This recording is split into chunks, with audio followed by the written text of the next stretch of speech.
Sorry for these glitches. It's been 1.5 years since I left Hong Kong, the city that I dedicate my life to safeguard and protect. It's been particularly difficult that you saw the exact forecast propelled you to come in a life of exile came in reality. The civil society in Hong Kong crumbled, and almost all democratic campaigners are imprisoned. Some of them don't know when they can get out, or even they can. Jimmy Lai, Joshua Wong, Benny Tai, you name it. The list of political prisoners is long, longer than we could have expected. As now we live abroad, we want to catch up news and developments in Hong Kong as closely as we can. But now it also becomes impossible to do it. Apple Daily, Stand News, and Citizen News have been the most popular news agencies in Hong Kong that dare to challenge the government and uphold the Fourth Estate duties as independent agencies. They have produced numerous investigative reports that exposed government's misconduct and try to hold the government accountable by excellent journalism. This is exactly what the government is afraid of and why they utilize the legal weapons to arrest some of their top officials and made these companies disbanded. For the mass public and Hong Kongers living overseas, we have fallen into an information vacancy. It's difficult to learn about the society and its fabrics now. The news outlet we used to read are all gone. This is a challenge for us, but also for the world. In the face of democratic backsliding, we need good journalism and fact-based arguments to enhance our democratic traditions.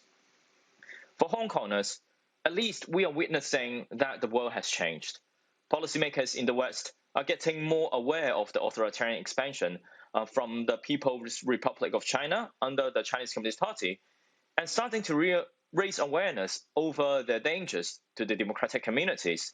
Yet, quite obviously, what democratic countries have been doing are not enough to halt the ambition and aggression of the CCP.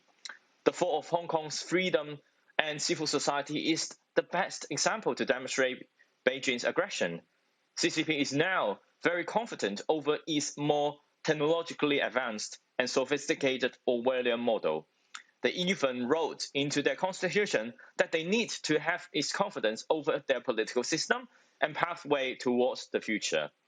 In December last year, countering the Summit for Democracy hosted by Biden administration, in which I was privileged to speak as the sole Hong Kong representative, the CCP published a white paper over its allegedly hot China's democracy.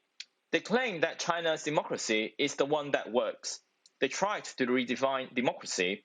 Universal suffrage is not part of it. They call their totalitarian system in China, which the people have absolutely no right to elect their country's leaders, as a democracy. This is the degree of information warfare and hostility of CCP imposing to the world. They are trying to rewrite the history of Hong Kong, culture of Hong Kong, what it means to be a Hong Konger, and most importantly, the democratic values that we all treasure. That the soon-to-be the world's largest economy is trying to redefine democracy should be ringing alarm bells in Brussels and right across Europe. It's not an abstract idea to say that the democratic world now is facing existential crisis in its ideological and conceptual terms. We have been too complacent towards the rise of authoritarian power, like China, and have not developed any mechanisms to hold them accountable. The previous policymakers maybe are the ones to be blamed, that all this complacency contribute to the decay of democracy. But if we do not act now, we are the ones to be blamed by our future generations. The death of democracy in Hong Kong is a warning to the whole world. Through Hong Kong, we see how the Chinese government's infiltration operates, their views on the liberal world, and the lengths they will go to get their way. For us, Hong Kongers living overseas, we wish to preserve our protest memory, culture, our identity, and our values.